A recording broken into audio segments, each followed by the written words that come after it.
Hello, hello.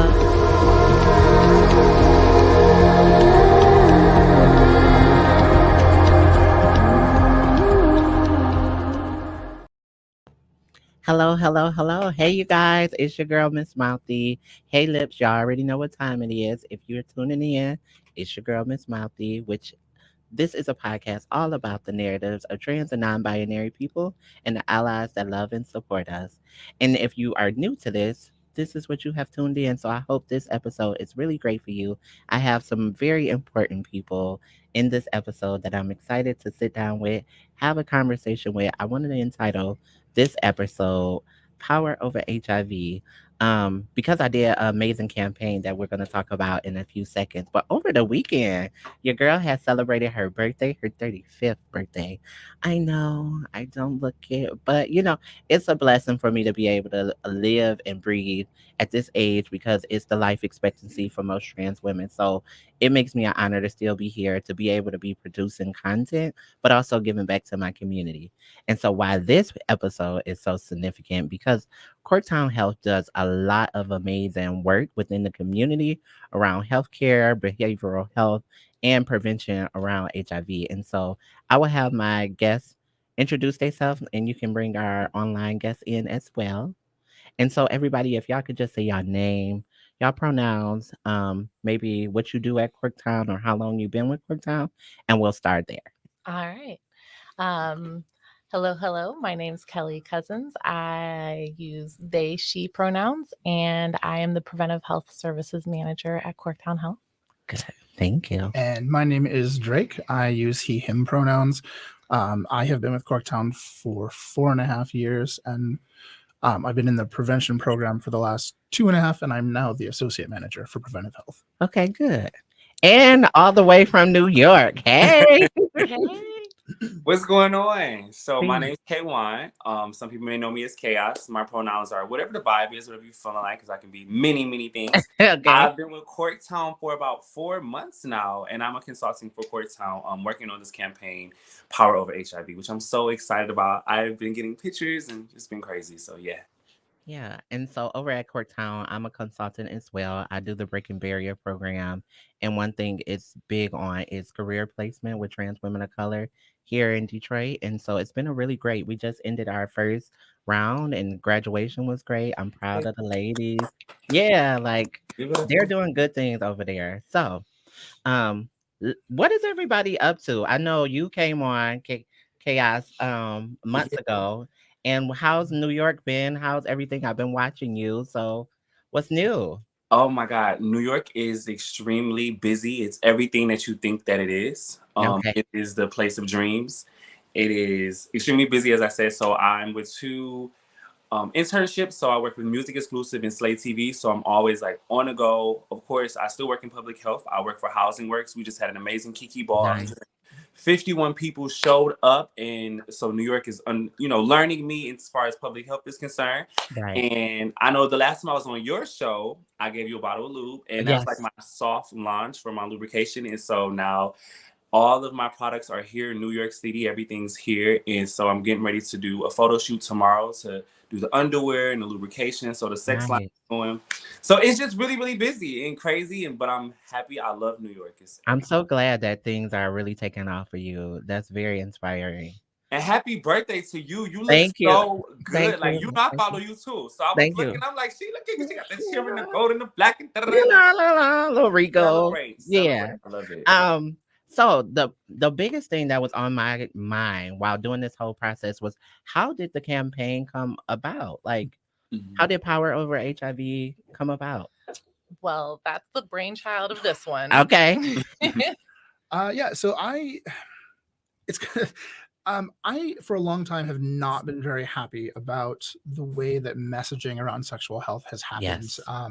It has been, often sex negative, often, shaming, not status neutral, and not very inclusive of different people. And so I wanted to do something that was a little bit different. And I was taking sort of my personal experiences, both as somebody who's been on PrEP for 8 years now. Mhm. And as somebody who's working with patients who are, I'm helping them to navigate that whole process of getting onto and staying on PrEP, and the stories that they were telling me about their experiences with Right. it. And so, so often we talk about sexual health and this idea of responsibility, that, it's all about personal responsibility and taking and all of that. But we really don't talk much about empowerment. And that was really what this was about. It was about creating a sex positive message, creating one that was inclusive, creating one that was much more focused on that idea of empowerment. I love that. I love that. Yes. And Miss Mouthy did a video, which I have memorized the words to. Like literally the third time I watched it, I already had the words memorized.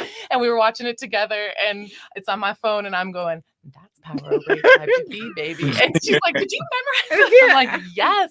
And it was all her words, and it was all about exactly what Drake was talking about. That power. Yeah, like that was the first time for me to be able to have a conversation and somebody like allowed me to talk about my sexual like health, right? Like people make all these assumptions depending on your identity, the practices that you do with sex, but nobody really asks like what's important for you. Hi. Yeah, so we got one more guest joining us in the studio. Please come. Yes, introduce yourself, let the people know your pronouns. And this we're talking right now about the start of Power Over HIV. And so just let people know who you are, special guest. Hi, I'm Rocky Rodell. How's everybody going? Okay. Okay, good. And right your down pronoun? right down the barrel of that microphone. Yep. There you Sir. go. Yeah, no, you're good. You're good. You sound amazing, I gotta say. Okay, good. So yeah, that was the thing, because I feel like as a trans woman, oftentimes we get left out the conversation of like having that right not only over our bodies, but the practices in which we do. Yeah. So yeah, when Chaos had approached me about the situation, I was in the club. Okay, I was in the club, and I'm like, Oh my God, we were in the club. yeah, and I was like, oh yeah, talk to me later. But yeah, I'm here for it. But I'm so honored and so glad to be a part of this campaign. Yeah. And then you on the billboard, both y'all on the billboard. Here, billboard buddy. Okay. K1's on the bus. Okay. I mean, y'all all over Detroit just talking about birthday balloons just going around. It's still my birthday, y'all. I'm still. Thank you. It's an honor. So when I watched your video, let me say this. I felt like you were so authentic to just being real about all the shit that we face in the community while having sex, but nobody kind of be honest enough to say it. So if you want to recap to people kind of what's sparked that delivery in your video for folks. To be honest, I'm a shy person, so okay. Chaos was just basically like, I'm like, can I just, be myself, like, tell my real, story. That's basically what I was just giving. Is like, I travel a lot. I go to gay bars, so I travel a lot. And me going to bars, I see a lot of guys. And, right. It gotta happen. and so that's the thing too. Let's do an icebreaker, only because I feel like when people get in one room and we talk about sex, it kind of be like, oh, no. So nothing. No, yes. We talk about okay, period. All right, well, good. Because me and Chaos, I feel like he be my. I bounce off his energy, and I'm like, yeah. So what happens? No. Talking about sex is what I do all day long. It's my favorite part of my job. Okay. Oh, so the icebreaker. If your personality or your sexual appetite was a position, what position would you be and why? Oh Lord. Miss Mouthy's not shy. Not at all. No. At 35, I can't be shy no more, y'all. Like, look, done it all, seen it all, been it all. Repeat the question. If your personality or your sexual appetite was a position, what position would you be and why? Chaos, come on, take us off. All right, so I'm in a relationship. Hey, congratulations! Congratulations! Go ahead. So I'm in a relationship, and my boyfriend has been really super supportive and like just there. I feel like I would have to be right now in a submissive position. I think I would be doggy style right now because I just want to let him do his thing and use me. Yeah. Type thing. For it. Okay. Okay. No, you Do I gotta talk? What's going on? Yeah. No, she's Okay. Empowerment. I thought she was No, ready. so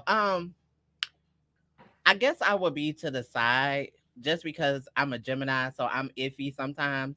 Sometimes I like want to see his face and be intimate, but for the most part, it's like really not.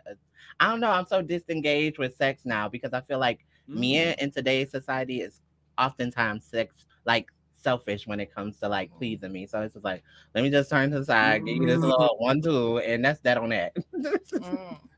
Okay, so for me right now, I'm not in a relationship. Okay. So, like Chaos said, besides, it wouldn't be me. But Okay. the person that way, yes, that definitely would be what I would be digging. Oh, But if okay. I was in a relationship, it would be more probably like legs up. Missionary. Okay. Yeah. Okay. Very good. Face. I love my people. You know? So I'm in a few relationships. Yes. Because I'm poly. But I would say on my back in a sling at the bathhouse. Yes. And I just have to compliment your shirt. I love it. Yes. Yes. This is one of my favorite. This is my second favorite. My favorite is actually my other prep shirt. Okay. It says it's prep, but it says personally responsible, empowered pleasure. Mm. And this is my second favorite. I love that. So getting into the conversation. Wait, I didn't. Oh, I'm so answer. sorry. Why You're are you right. so I'm right. doing? Like, See, that's what happened when you should have went where you should have went. No. No, but you smacked. Okay, go ahead. Okay. So I am newly out of a relationship Okay. and I'm pansexual Yes. and I like all the things. So All the I would things. just be any way I can get it all over the place, everywhere, Okay. all the places. Okay. I'm here Yes. for it. Back and forth. And the reason why I asked that question is because I don't know how empowered, well, maybe now it's empowering, but at what point did it take in your sexual health or history did you become empowered enough to say like, hey, this is what I enjoy, this is how comfortable I am? Ooh, that's Yeah. the story. Yeah. Okay, so me personally, I never ever I feel like your business is your business. Mhm. And a lot of people go by saying like I guess the top is just like the biggest thing. So everybody's Yeah. like, I'm a top. I'm a top. So me personally, I do me. And if Okay. I'm in a relationship, me and my partner is going to be doing whatever me and my partner is going to do. Right. Outside of a relationship, no, I'm not going to be like, oh, I'm just bent over like, oh, Yeah. But in a relationship, whatever my partner want to do, me and my partner is going to do. Interesting just- concept. So it got to have that like emotional vulnerability to it. Yes. Okay. For me to be able to like talk about sex took a long time because I grew up in a conservative family. Okay. And then my first experience of sex was I was raped. I'm so sorry. Yeah. So I mean, deep trigger warning, like Yes. deep subject. I got to get better with that. Ooh. I got to start giving out But trigger you warnings. didn't But know. yeah. But oftentimes in the beginning, I'm start doing that. What about you, Chaos? When is the first time, like, how do I have the conversation around sex with a partner? Yeah, or just feeling comfortable with like what you prefer or preference. I think it has a lot to do with my mom. I've always felt liberated with sex. And so I feel like as comfortable as I am, hopefully that translates over to the person. If not, I'm always going to control this. I'm going to work my set. I'm going to control the set. So either you get in or you get out. Yes. Like, this is what we doing, or you don't want to do it, I can call somebody else. Is everything okay? Like, type things. Okay. For me, it was really, I would say, college time. I didn't lose my virginity until I was 19 and a half. Okay. You And sound then a lot I about me. then I made up for lost time.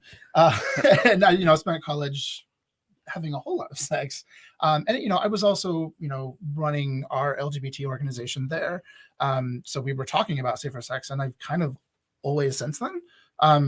And it once I got involved in the leather community, it got a little more comfortable and things like that. And it's still something that continues to evolve over time because we always find new and interesting ways to get off.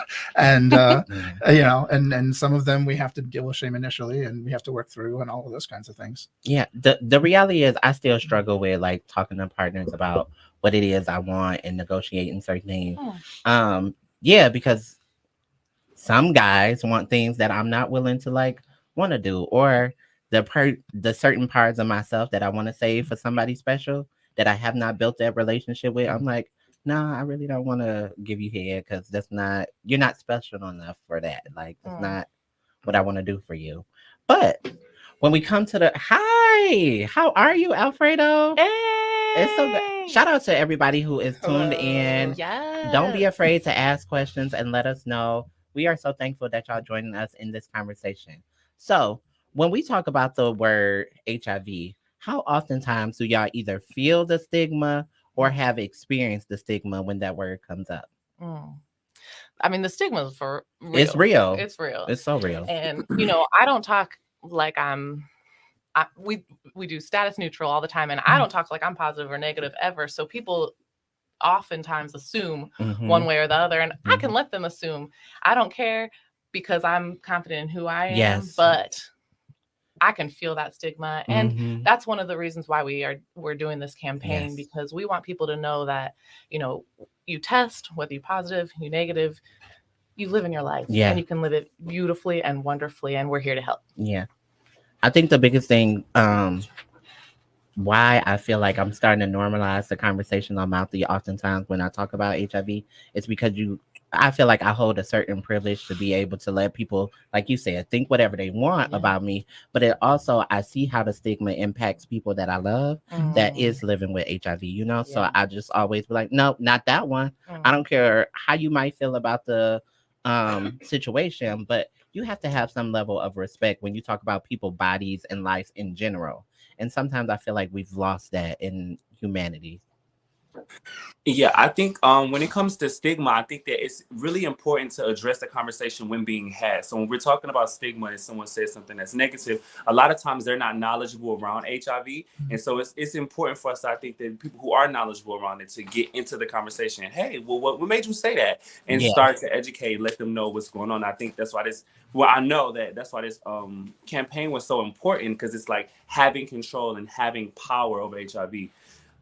That's how I feel about it. Yeah, because like Mouthy moment, like with you growing up with you on the scene was really impactful to see how educated you were when it came to HIV and prevention, and just like getting the youth involved in a way that like we can relate to it, but also make it fun while learning. Excuse me, but what I think it was it empowerment that you used to be at when you used to be out here in the community and really doing that work? Because I feel like your HIV work goes far beyond like how you like talk about it. Like you've been in the game doing this prevention work for a very long time. Yeah. I started off, I made a video about HIV because I seen a Pandora commercial and they were trying to get people to get tested, and it was really dark, it was really scary. Right. And I was like, that's not the way we want to do it. I did a video about that, and then I started working at Unified, and then I became Unified, yes. Yeah, I was there with Unified. That's how I met Kelly. And Alfredo too. Yes, Fredo. Just just getting more education. Then I became ambassador for the CDC, but I've always had my own spin, my own style on how I wanted to educate, because I never felt like it should be, well, don't have sex though, like don't have sex. That's unreal. I always wanted it to be like, know your status, know that you can be healthy, know that HIV is more manageable than diabetes is. A lot of people don't know that. And I will have let us know about stigma, right? In New York, it is totally different. The conversation is so different when it comes to sex. When you're having sex, it's more of like, are you undetectable or are you on PrEP? It's not even, it's like, whoa, so we're here. Like, straight like that. It's really like that. Wow. I love that because I have noticed stuff like that. Like, even when you think about like attractionality, visibility, and now stigma shows up depending on where you're located. I mean, we're asking people out here, have you ever heard of PrEP? And most people are saying no. I mean, that is mind-blowing to me that at this point, 12 years in? 10 It's not mind-blowing because PrEP was targeted for a white audience. So depending on who you're asking, it was targeted for white men. They're knowledgeable around it and they know how to get it. They know the resources to find it. So when we speak to people of color, they're not so knowledgeable around it because it wasn't really directed for them, wasn't targeted for them. But this campaign is targeted especially for them. Yes. And like even when like people have seen the billboard, this is how stigma show up. The first thing I didn't have like exes and flings say like, Ooh. are you positive? Stop And it. I'm just like, What if I were? yeah. I was like, have you heard of PrEP? I just switch it to, have you heard of PrEP? Okay. And then they be like, no, what's that? And then we start the conversation on Addressing the on P- stigma. yeah, because it's not about that, because we didn't already did what we do. Let's Mhm. be clear, because in that moment you wasn't thinking about that. But I want to give you an option to be able to talk to your doctor, to talk to your provider, and have real conversations. Because if we didn't have that in the bedroom, I think asking me this at this point, how Lose can we faith. get you? Yeah, like how can we get you in there, and we can normalize a fun time after you feel empowered. Mm-hmm. Yeah. So what has been I guess the most challenging thing for you two being out in the community at this point to do prevention and get people engaged, especially in this campaign? Mm-hmm.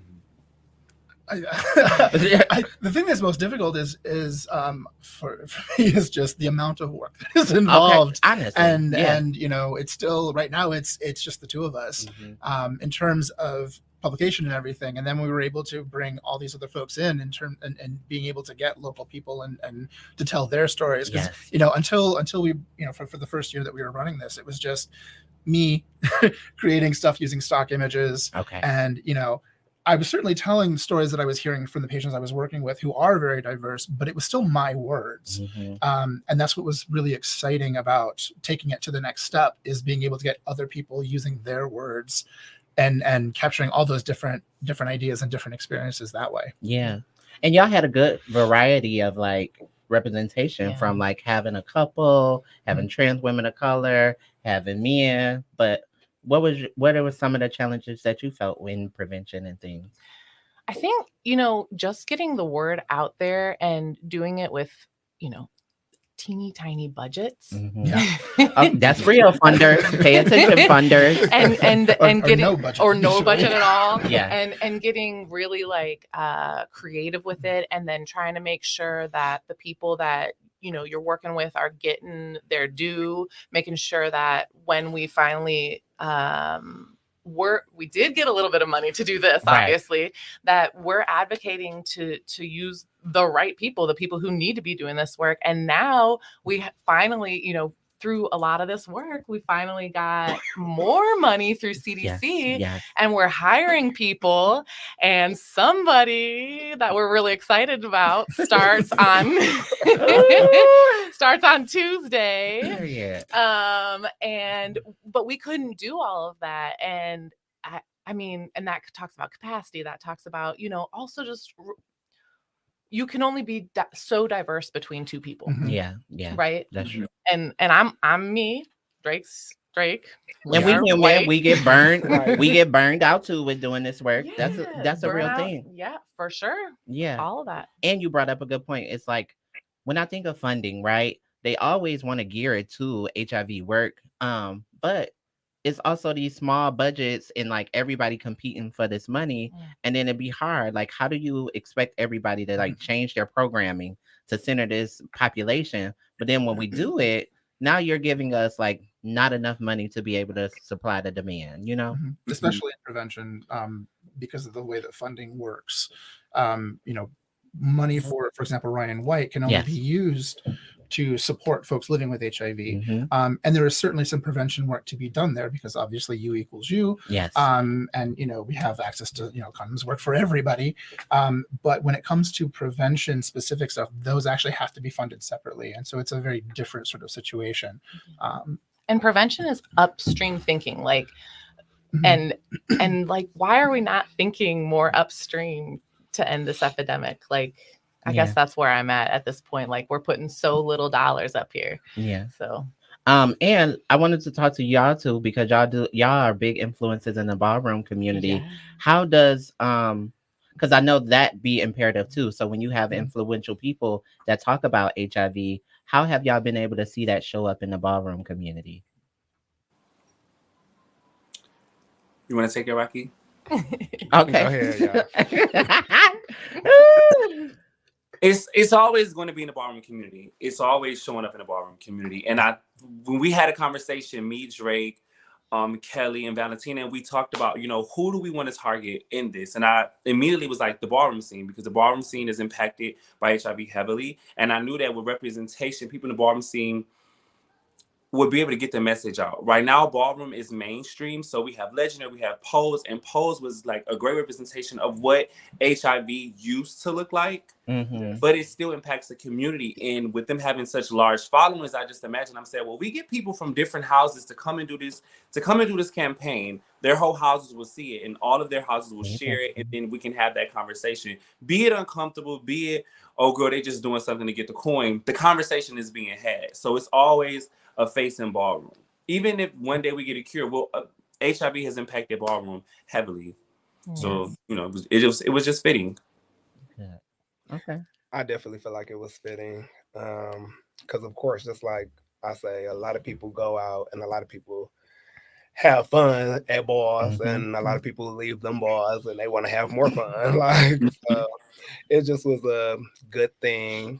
A lot of people definitely had hit me up and was like, "Oh my God, I seen you on that campaign!" Like, so it probably make them look more into it. Like, oh, let me see what was going on. What made him do that? Or like, so yeah, and even like the faces that we don't like get to interact that often with, it brought people together. And shout outs to Corktown just for being progressive, because you can tell how organization believes in the community where they put their money. They didn't invest it in Miss Mouthy. They didn't also put trans women in leadership to be able to do the name Jane clinic, a career coaching program, the prevention. So you see all these different ways that they're trying to be innovative, and I just love that. So y'all recently went to Chicago. Can y'all talk a little bit about Chicago? Yes. Oh, I wish we would have brought the. I know the trophy right the trophy here. would have been right here. Somebody was just telling me they're having something in Chicago this weekend for something like IML. It's the biggest leather event in the Oh, world. tell me more.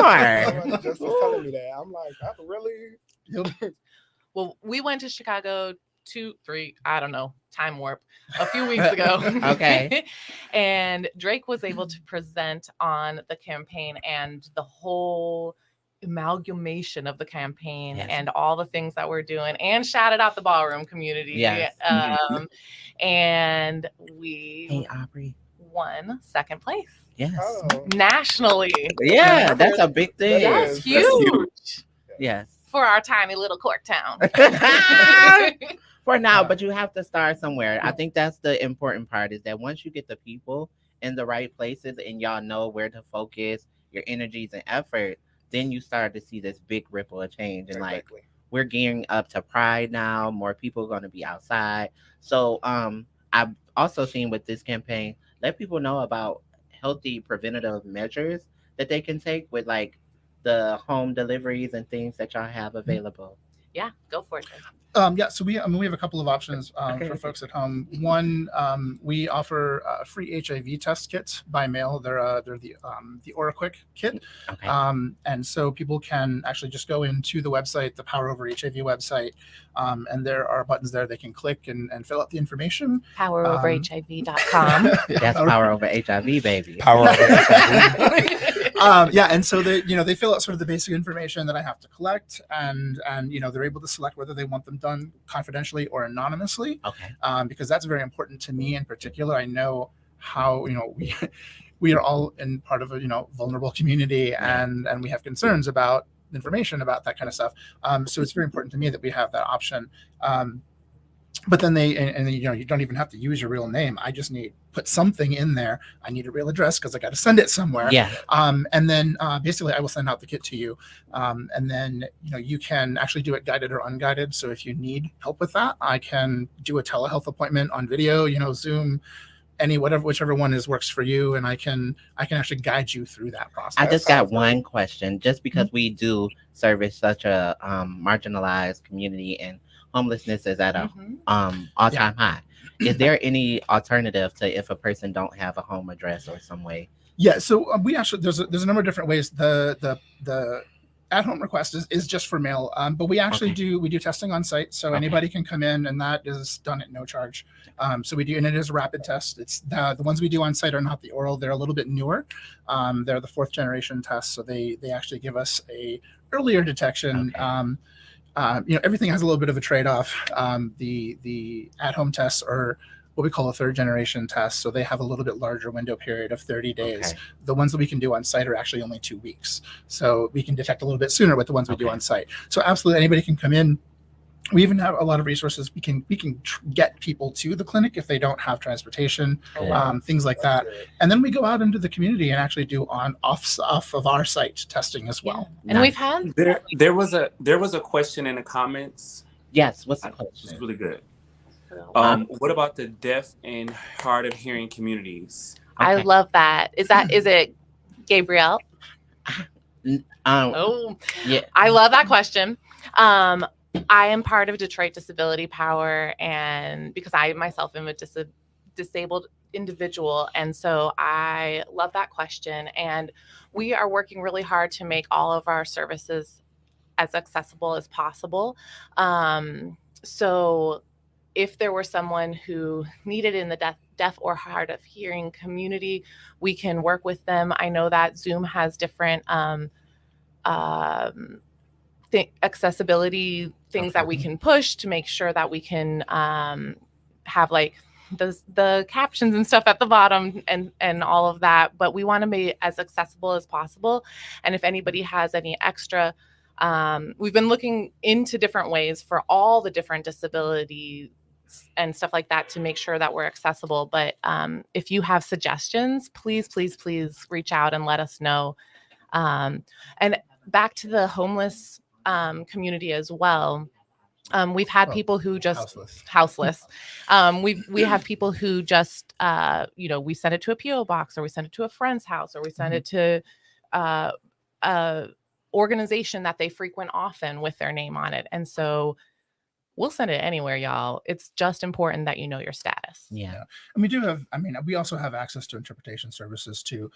It does take a little bit of pre-arrangement. We need to be able to, because we have very limited abilities to do translation, and whether that's ASL or other languages on site all the time. But we do have the ability to bring in somebody who can do that while we're walking through that process as well. Okay. And while y'all was talking, I had to just make sure we had captions so people can be engaged as it. So it, yes, for accessibility. These are the conversations that I want to be able to have, so we can know how people. We don't never want to miss anybody, especially in prevention. You never want to leave somebody out because of transportation or housing or those type of things. And that's why I love that Corktown is thinking outside of the box and bringing all of these nuances on. So yeah. And you can get condoms in the mail, lube in the mail. Just go to poweroverhiv.com, all for free. Yeah, for free. I like free. I like free. I'm all about it. And speaking of balls, though, we're going to be at the Parental Advisory Ball on June 18th. Nice. That's going to be up in Detroit, which we're really excited. You going to be there? I don't know. You going to be there? You know what? I would actually stay up for that because I'm a grandma, and that's the biggest reason why me and come with me? Yeah, I will if I stay up and really just be like, okay, it's a ball. Because I'd be like, I'm so tired. And we are putting some of y'all's faces huge, bringing them to it, everything. It's going to be great. Okay, period. I'm here for it. So, yes. Rocky be like, oh, Lord. Yeah, if y'all see me sleep over in the corner, just be like, girl, get up. But I think it's really important that y'all teams grow and things like that. Is there any opportunities for employment at Corktown at the current moment? And if so, how can people apply? Yes, there are a lot of opportunities for employment.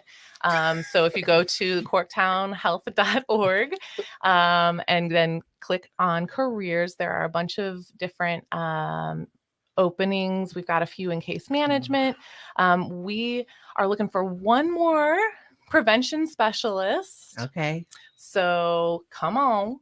Oh, I see them eyeballs. Come on, apply. And thank you, Julissa, para español. Yes. So corktownhealth.org. And so, Chaos, what things do you have brewing up and going on in New York, and what are you excited for? As I said, I'm super excited about my sex line because it's been a lot of hard work, a lot of sacrifice. So I'm super excited about that. Tell the I people the name again. Yeah, you can go check out my website, redlightsociety.shop. I have silk-based lube, silicone lube. I have some sexy underwear. The photo shoot is tomorrow, so we're just like brainstorming ideas. Congratulations. Thank you. I'm getting ready to come to Chicago for House Lives Matter. So I'll be in Chicago next weekend, and the conversation is being had to see if I'll be at that ball too. In Detroit, because that is CJ's ball and that is my house father. So I'm trying to see like if we can make it work. And yeah, make it work, because it's like with these internships, you never know if you're going to be interviews here. It's not like they're scheduled. You just get a call like, hey, are you available? Okay. So it's crazy, but I love it. So that's what we're doing right now. We're branding. And of course my YouTube is up and my podcast is up too, and Power Over HIV is definitely being talked about and sponsoring. I'm excited about that. Yes, excited. What about y'all? Like, what things outside of the bar do y'all have coming up? I mean, this is Pride Month coming up, so Yeah, we have it's about all to be the busy. things, Yeah, all y'all- the things yeah. coming up. Okay. Well, I want in on whatever y'all doing. I think I got an email about I think I want Right. to. yeah. You want to come I I want to in. all the things? Yes. Show 'em only. If you there, I'm there. Period. We're gonna be up in that thing. Period. And you not falling asleep, Miss You know- Mouthy. You not falling asleep. Okay, Like, I'm please just have me on like what do you mean? Red Bull or something. 'Cause Look, Kelly did it. She took a nap and then I she did came not to the take a ball. nap. Oh, well, I Oh, took a you nap take a nap? before. Yeah. Yes, you take a nap before the Okay. ball. You know, we Oh. pretty much age mates. I'm gonna send Okay. it. Yeah, I'm yeah. gonna send you some anyways. So what is calling for? Because y'all know I love We're looks. all are. Yeah. And I You can look on Facebook. They have a event page for parental Okay. advice. You can go to definitely CJ Woolfolk. You can go to his Facebook page, Jay Dior's, Kendall Jones. It's like all of the founders of Detroit came together to throw this ball. So you can go on any one of their pages and Okay. check it out. That makes me excited.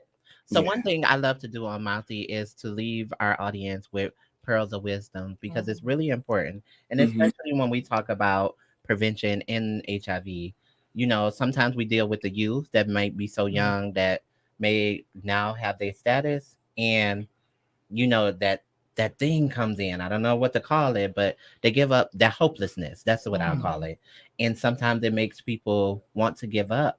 But with all the things that we have going, what things would you say to a youth who may be experiencing that? So I have a little story. Yeah. No, no, Tell no. us your story. I got my cousin. So when I first came out, like, come out to the world, everybody wants you or all that. So I had a cousin who was out before me. And yeah, he was like, I'm not gonna say talking down, but you know how a person be like, okay, well, don't mess with him because he's positive and this and the third. So he had, told me that, and that day it was just like, he didn't see me talking to him, but then he started seeing me talking to him, and he was just like wondering like why, like, and I'm like, that don't have anything to do with me. Like, not even saying that like it doesn't have anything to do with me, but it's just like, why not? Why can't we be friends? That or won't be why the can't- thing that'll stop me from talking to a person. Yeah. Exactly. And the boy liked me, of course, and we chatted. We used to chat all the time. Like, I never made it seem like, oh, I didn't like you or I wouldn't like you because of a reason like that. Yeah, breaking them barriers. Okay. Exactly. That stigma. Yeah. One thing I would say to a youth that I say this every week, and I'm kind of tired of hearing myself say it, but it's so real, like it's a practice. Having grace and having grace.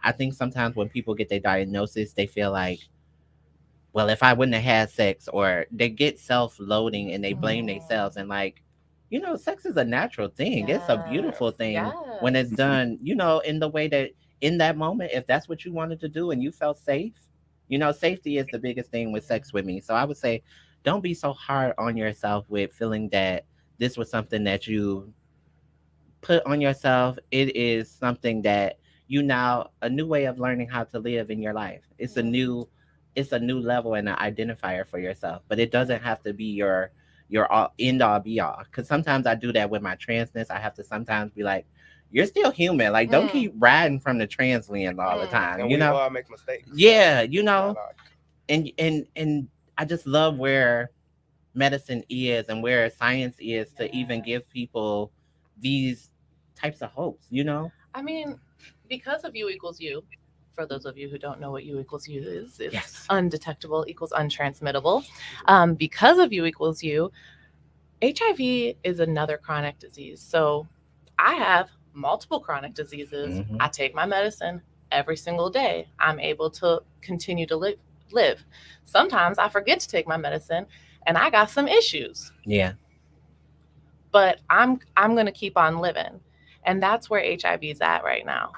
It's Yeah. another chronic disease. And I think like hearing that, knowing that, and the thing is, you know, hearing that now is important. So yes, hearing it, you know, after you're diagnosed is also important, but hearing it now and reducing that stigma and understanding that it's just another chronic disease.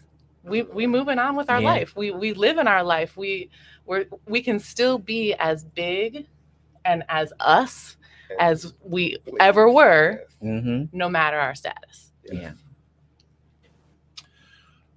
Well, two things, I think. One, I mean, actually, to queer youth in general, but also to Yeah. living with HIV, is that you're not alone. Yeah.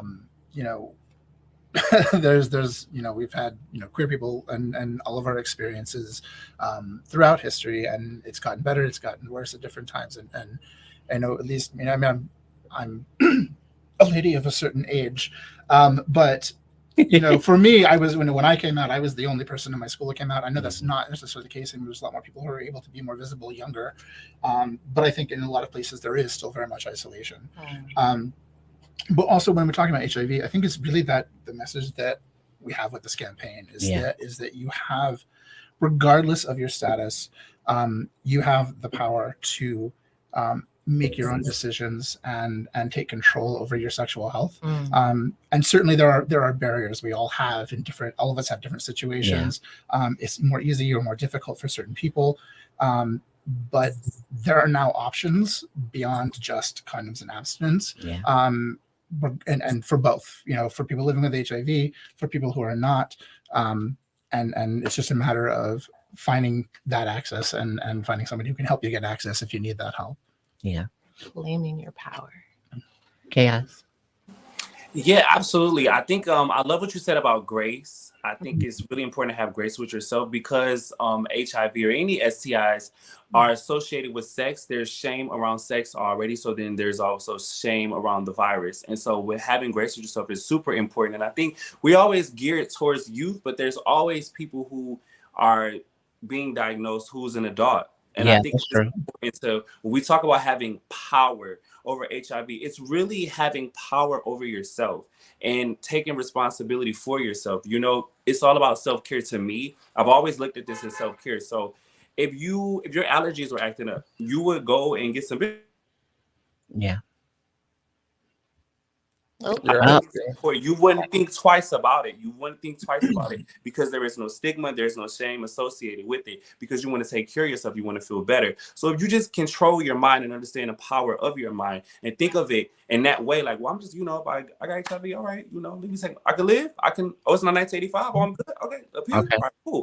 Think about it like that and control your mind and take care of yourself because you're responsible for you. That's what I got to say. And there's people out here to help you. Yeah. Too, because we're here. Mhm. All of us in this room. Seriously, all of us in any kind of way, we're here to help you, whether that's because we work in the field or we're here to talk or connect you or whatever. Like we're here. We're here for it. Yeah. We're here for it.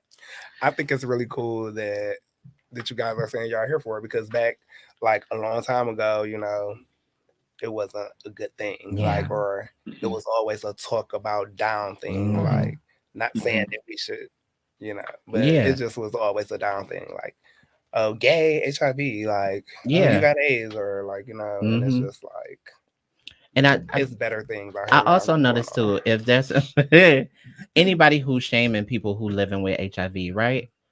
In this country, I'll speak from an perspective. I have a bad eating habit, right? And so if my doctor tell me, bitch, put that fried chicken down, and I don't put the fried chicken down, now I'm in a category of obesity. Okay, because we gonna be real in the category of obesity, and I have to live with that. So I want people to be just as lenient or transparent to know that you have some ways and things that you could like manage, because that's what we gonna manage.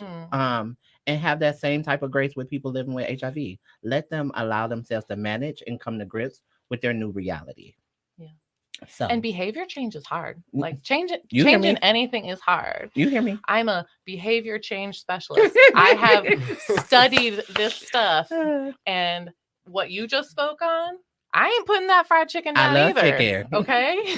So, My boss at Corktown be like, "Don't say chicken when you want chicken for lunch." call me when you want some chicken, girl. Okay. I'm there for it. Ooh. But to all of y'all in y'all individual strides, I thank y'all for one doing this work because it's not easy, and people really need to be out here getting those resources, being plugged in, hearing this message, seeing that campaign, especially of people of color. So I definitely want to thank you all for coming and having that conversation, because it starts in conversations like these. Like, won't be the last. Whenever y'all want to come on, you're more than welcome. Chaos, thanks for coming on a second time to pop your Of shit. course. Period. I have another call. I'm gonna go. Thank you guys. Okay, we love you. Bye bye. Love you. Love y'all. Bye bye. So it's your girl, Miss Mouthy. Until next time. First, let's give them the website. Like, how do they get in contact with Corktown Health to get these services that we all talked about? poweroverhiv.com. Period. And if you just walk into, we're located. Anybody know the address by heart? 1720. Oh God, is it 1726 Howard Street. Okay. Period. So you come on down, walk in. We'll take care of you. Down the street from the bus station. Period. Greyhound. And so, it's your girl, Miss Mouthy. Even when you what? Don't see me, you hear me. So now.